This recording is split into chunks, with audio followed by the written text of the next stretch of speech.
चलिए, तो सेट 1 का हो चुके हैं 3, मैथ हो चुका है, हिंदी हो चुका है, एसएसटी हो चुका है। अब पढ़ेंगे साइंस का। तो साइंस में देखिए कैसे हो रहा है। पहला क्वेश्चन, ओसाई का उपयोग क्या है? ओसाई होता क्या है?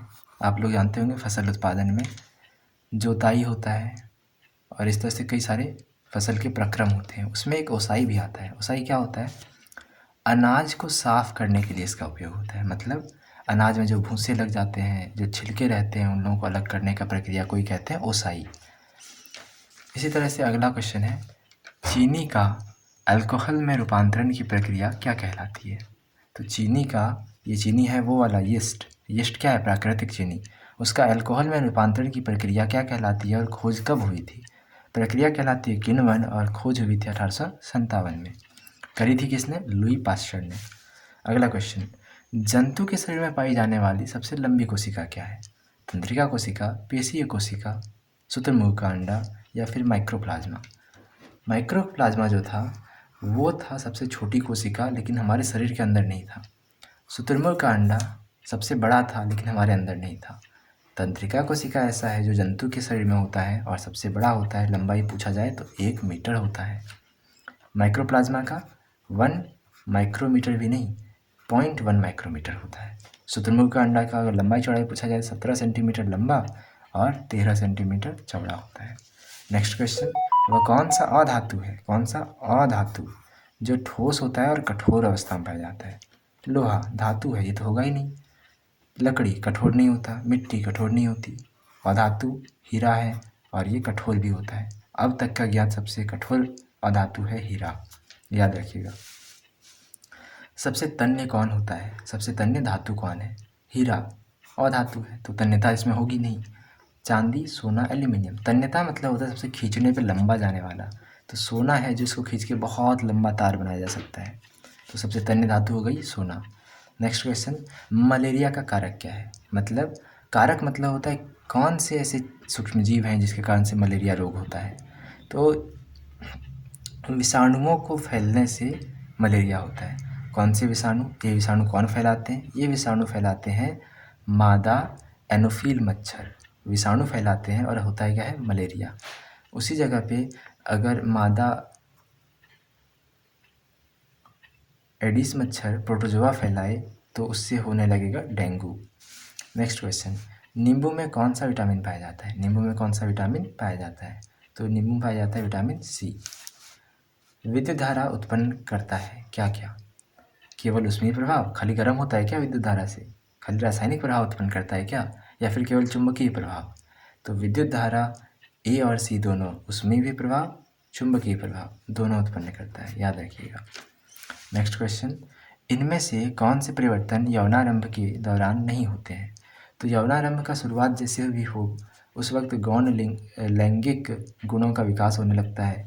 एडम्स एप्पल लड़कों में बाहर आने लगते हैं, दिखने लगते हैं, शारीरिक लंबाई वृद्धि हो जाती है, लेकिन रजोनिवृत्ति नहीं होती है। तो आंसर क्या होगा? रजोनिवृत्ति। ये यौनारंभ के दौरान नहीं होते हैं। नेक्स्ट क्वेश्चन,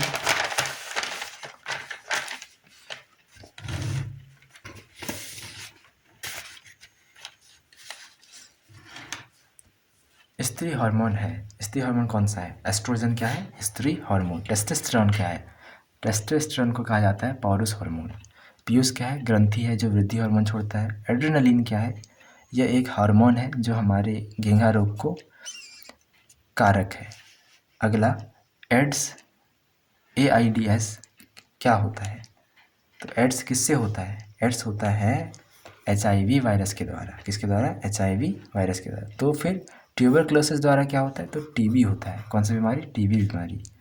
और ड्रग से तो नशा होता है, तो ये कोई बीमारी नहीं होता।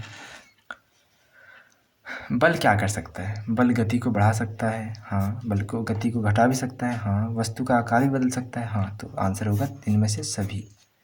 नेक्स्ट वन, स्वतः दहन योग्य पदार्थ कौन सा है? स्वतः दहन मतलब खुद व खुद जल जाए। क्या पेट्रोल खुद से जलता है? नहीं। हाइड्रोजन खुद से? नहीं। इनमें से सभी भी नहीं होगा। आंसर है फॉस्फोरस, खासकर सफ़ेद फॉस्फोरस, वाइट फॉस्फोरस पानी या फिर हवा के कांटेक्ट में आने पे जलने लगता है। तो सफ़ेद फॉस्फोरस जो है वो हवा के कांटेक्ट में आने से जलने लगता है, इसीलिए इसको पानी में रखते हैं। अगला क्वेश्चन, कौन सा मादा जनन अंग का भाग नहीं है? मादा जनन अंग अंडवाहिनी है, गर्भाशय है, अंडाशय है, शुक्राणु क्या है? ये नर जनन अंग का पार्ट है, तो आंसर क्या हो जाएगा? ये वाला। नेक्स्ट क्वेश्चन, दर्पण द्वारा बने प्रतिबिंब में कौन सा परिवर्तन होता है? मतलब अगर आप दर्पण के सामने खड़ा होते हैं तो क्या परिवर्तित हो जाता है? पार्श्व परिवर्तन होता है। कौन सा परिवर्तन? पार्श्व। इसका मतलब अगर आप अपना दायां हाथ उठाएंगे वो अपना बायां उठाएगा, अगर आप बायां उठाएंगे तो दायां उठाएगा। इसी को बोलते हैं पार्श्व परिवर्तन। इंपॉर्टेंट है, 10वीं में भी पढ़ेंगे आप। नेक्स्ट, 2,4D, ब्यूटोक्लोर MCPA किसका उदाहरण है? तो ये उदाहरण है खरपतवारनाशी का। किसका? खरपतवारनाशी। क्या होते हैं खरपतवार? वो पौधे जो हमारी इच्छा के विरुद्ध खेतों में उत्पन्न हो जाते हैं और फसलों को वृद्धि में रोकते हैं, उसे कहते हैं खरपतवार। उनको नाश करने के लिए इन दवाइयों का उपयोग होता है। अगला, कौन सा ग्रह है जिसका कोई उपग्रह ही नहीं? शनि का उपग्रह है, शुक्र का उपग्रह है, मंगल का उपग्रह है, लेकिन बुध ग्रह ऐसा है जिसका उपग्रह ही नहीं है। घर्षण को कम करने वाले पदार्थ को डैश कहते हैं? घर्षण को कम करने वाले घर्षण नहीं कहते, बल भी नहीं कहते, स्नेहक कहते हैं। क्या कहते हैं? स्नेहक। आंसर हो गया। नेक्स्ट क्वेश्चन, उच्च अणुभार वाले बहुलक क्या कहलाते हैं? बहुलक को इंग्लिश में पॉलीमर कहते हैं, और वैसे पॉलीमर जिसका मॉलिक्यूलर वेट या फिर अणुभार बहुत उच्च हो उसे प्लास्टिक कहते हैं। प्लास्टिक क्या है? बहुलक है, लेकिन उसका अणुभार उच्च है, ज़्यादा है। अगला क्वेश्चन, आवर्तकाल का मात्रक क्या है? ये आप तुक्का भी लगा सकते हैं आसानी से। देखिए, आवर्तकाल का मात्रक हर्ट्ज आवृत्ति का, किलोग्राम द्रव्यमान का, मीटर लंबाई का, सेकंड देखिए समय का मात्रक। किसका मात्रक है? समय का। समय मतलब काल, आवर्तकाल। आंसर क्या होगा? सेकंड। अप्रिय ध्वनि, अप्रिय मतलब जो पसंद ना हो, वैसी ध्वनि डैश कहलाती है? संगीत तो नहीं कहलाएगी, बल नहीं कहलाएगा, शोर कहलाती है। तड़ित की घटना, तड़ित समझते हो? वो जो वज्रपात होता है उसकी घटना को डैश ने समझाया था पहली बार? फैराडे ने नहीं, डार्विन ने नहीं, थैलिस ने नहीं, किसने समझाया था? बेंजामिन फ्रैंकलिन ने। नेक्स्ट क्वेश्चन, CNG का फुल फॉर्म क्या होगा? विस्तारित रूप क्या होगा? मैंने ये इंग्लिश से लिख दिया है, तो आपको जानना पड़ेगा कैसे जानना है। Natural gas, natural gas, natural gas, ये तो सब में लिखा है। कंबाइन नहीं होता, कंपोजिट नहीं होता, कॉम्प्रेस्ड होता है। क्या होता है? कॉम्प्रेस्ड मतलब दबा हुआ, संपीड़ित प्राकृतिक gas, compressed natural gas. Next question, Bharat में कुल बाघ संरक्षित क्षेत्रों की संख्या कितनी है? तो वो 19 है। अक्षय प्राकृतिक संसाधन कौन से हैं? अक्षय मतलब जो क्षय ना हो, जो कभी ख़त्म ही ना हो। तेल खत्म हो जाएगा बहुत उपयोग से, पेट्रोलियम खत्म हो जाएगा, कोयला खत्म हो जाएगा, सूर्य का प्रकाश सदियों से चलता आ रहा है और अभी तक है, आगे भी चलेगा। अक्षय है मतलब कोई इसको ख़त्म नहीं कर सकता। पेट्रो शब्द का शाब्दिक अर्थ क्या है? पेट्रो मतलब होता है पत्थर, और पत्थरों के बीच पाए जाने वाले रसायन को पेट्रो रसायन कहते हैं, और पत्थर के बीच पाए जाने वाले ऑयल को, तेल को पेट्रोलियम कहते हैं। आप लोग सुने होंगे। तो पेट्रो का मतलब हो गया पत्थर। कौन जीवाश्म ईंधन है? जीवाश्म ईंधन क्या होता है? सदियों तक सड़ने गलने से, दबे रहने से, गर्म होने से, कई उच्च ताप में रहने से और दाब में रहने से जो चीज़ें बनती हैं उसे कहते हैं जीवाश्म ईंधन। परमाणु ऊर्जा नहीं, सौर ऊर्जा नहीं, पवन ऊर्जा नहीं। कोयला कैसे बनता है? लाखों वर्ष तक लकड़ी दब जाती है, सड़ जाती है और काफ़ी दबाव में रहती है, इसीलिए बनता है कोयला। तो आंसर क्या होगा? कोयला जीवाश्म ईंधन है। CNG और LPG का मुख्य घटक, घटक मतलब CNG गैस और LPG गैस में सबसे मुख्य चीज़ कौन होता है? तो वो होता है मीथेन। कौन सा गैस? मीथेन। जानकारी के लिए बता दें कि अग्निशामक जो यंत्र होता है स्कूलों में आपने देखा होगा, उसमें CO2 गैस होता है जो आग के चारों ओर चादर बना के ऑक्सीजन से संपर्क तोड़ देता है, जिसके कारण आग जलना बंद हो जाता है। तो अगर कभी आग लगे तो क्या कीजिएगा? अग्निशामक का उपयोग, उससे CO2 गैस निकलेगा, चादर बनाएगा, आग बुझने लगेगा। प्रोजेक्ट टाइगर भारत में कब शुरू हुआ? शुरू ही नहीं हुआ, 2007-8 में शुरू हुआ, 1972-73 में शुरू हुआ, 1970 में?